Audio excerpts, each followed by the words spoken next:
So it can be really confusing when people talk about developmental editing and beta reading, and they can sort of interchange the two a little bit. So I'm going to be sharing some tips about what to do when you finish that first draft, and how beta reading can actually be a really good second option for developmental editing if it's not in your budget to do that for.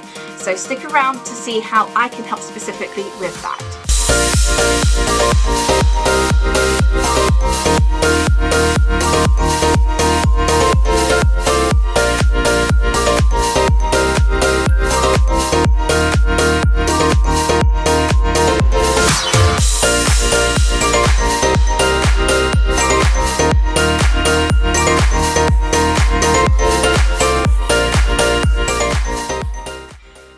Told that they absolutely need developmental editing and copy editing as a minimum when they are trying to publish a book? I know I have, and don't get me wrong, developmental editors are worth their weight in gold. They are trained professionals and they do a dang good job. But when you're on a budget, we may not have the money to spend hundreds, if not thousands of pounds or dollars on developmental edits and copy edits as well. Maybe not even both of those. But we're talking about just the developmental editing and developing your story today. So if I had the money, I would absolutely invest in a developmental editor. However, I don't have that money. So what I have done is, and again, if you've been on this channel before, you'll know that I have used Fiverr for a lot of things. One of those is paid beta reading. Now, the reason I do paid beta reading is like a backup, a second option for developmental editing. And I really don't want any editors coming at me for this, or I don't want any authors coming at me saying, oh my God, you need developmental editing. How can you say that? I get it, I truly do, but I'm on a budget. I know a lot of us are on a budget. So I use paid beta reading instead of that developmental editing. So I do it fairly early on in the process.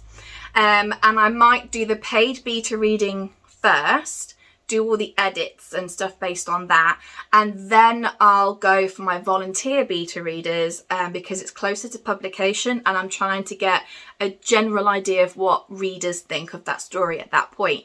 But when I do the paid beta reading, that's when I'm really wanting to sort of dig down on the story, the flow, the structure, the characters and things like that.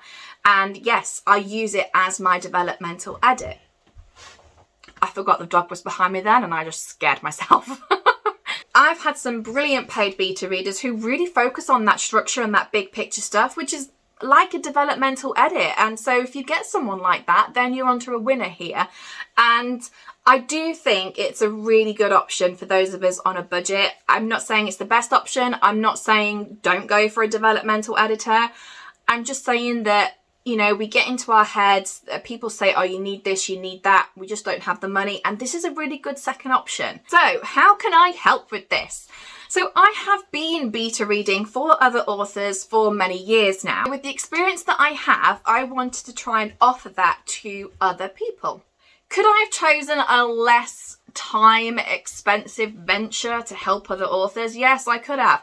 But this is where I feel that my abilities lie, and that's what I want to give back to the community that has given me so much. I'm not a trained developmental editor, but I do have qualifications that will help me in this. So let me explain, because some of you may be wondering why I think I'm qualified for this. So the first reason is, as you will know, I am a reader and a writer myself, and you want readers reading your work. And because I'm a writer, that means I know exactly what you've gone through to get to this point, like blood, sweat and tears, and sometimes literally. And I also understand story structure because I'm an author myself and I have studied other people's work. And so all of that together gives me a really good grounding. But there's more. You probably knew that I was a reader and a writer, but did you know that I have a degree in psychology? No, I cannot read your mind. My brother's always asking me if I can. He should know. He's got a PhD in some fancy pants, like aeronautical stuff, okay? But I have a degree in psychology, which means I can't read your mind, but I do have a really good knowledge base and understanding of how people work and human behaviour. That means that I can really understand like characters, their motivations, their flaws, their actions, their morals, you know, making them feel real and connecting to your readers. And that is something that I would say is one of my strengths, is getting characters that connect to the reader. I've got plenty of flaws too, but we're just not going to focus on those bits right now. But one of my strengths is that, and I think that comes from my grounding in psychology and my knowledge of human behaviour. And then the next reason, some of you may know if you've been around for a little while, but I used to be a teacher. I've got 6 years of teaching plus several years of being like a learning mentor under my belt, which means whilst I'm not trained to be a developmental editor, I am actually trained in giving feedback. The amount of marking that I did as a teacher, man, I have been preparing for this. Something that I actually pride myself on as a teacher and now as a beta reader as well is that my feedback is kind, but it is honest, and more importantly, it is actionable. There's no point in giving feedback to somebody that you know they're never going to be able to action on it, or just giving criticism. Like, how does that help anybody? So I was always, one of my strengths as a teacher was always playing to the strengths of the student. So that's not to mean that I'm going to pigeonhole you, but what it means is that my feedback's going to be tailored to you, your skill set and your story. And I'm also going to be really kind when I do that, because I fully believe in trying to build authors up, not tear them down. You know, I will point out the things you've done well, and I will point out your strengths too, because I think it's important to know what you're doing well so you can carry on doing it. But there's just no point if I don't point out things that you can work on, or giving you my advice and my experience and sharing that with you, because that's why I'm doing this. I got that when I first started, and it was just so incredibly helpful. I can't even put it in words despite being an author. You may be thinking, but Rianne, what if my work is proper pants? And then I would say to you, do not worry, because I can find good in everything. But it also means that I may be focusing on those basics of storytelling and writing rather than being really nitpicky about certain specific things, because that's where your focus needs to be. If your work comes to me and I think, whoa, this is blooming amazing, then I am going to be nitpicky, and you'll probably be sick of me by the end of it. But I am going to be very picky to the nth degree on that book. So it just depends on everything. Don't worry if you think my writing's rubbish. If you could see the first draft of the first book that I ever wrote, well, let's just say you're glad that you haven't seen the first draft of the first book that I ever wrote. To start with, sort of to build up clients and testimonials on Fiverr, I have attempted to keep my prices sort of on the lower end. I also want it to be affordable. I'm offering like it's $50 for up to 50,000 words, sort of $80 for up to 80,000 words, and $100 for up to 100,000 words. Don't worry if you're not in America, because it sort of converts it. So I do know that $50 is around like 41, 42 pounds. There's also an optional extra that you can add on, and you can get a reader report. So that's a lot more in depth.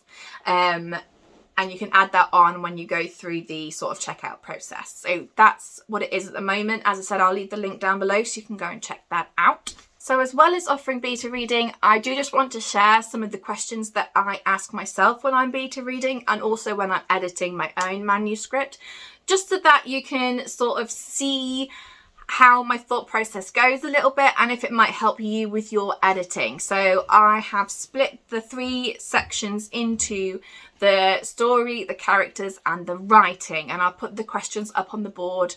That's my teacher speak. I'll put the questions up on the screen here so you can sort of see. If you do find that helpful, let me know. I don't mind putting together like a PDF document on a blog somewhere that you can sort of download if that does help you. But these are sort of the main questions that I will initially ask myself.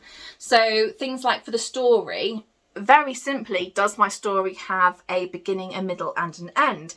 Because even the first book in a series, or even a book in a series, should have a story arc that then feeds into the wider series arc. And then also things like flashbacks. Do the flashbacks hinder reader enjoyment and the flow of the story? Do you need flashbacks for any extra information that you haven't got?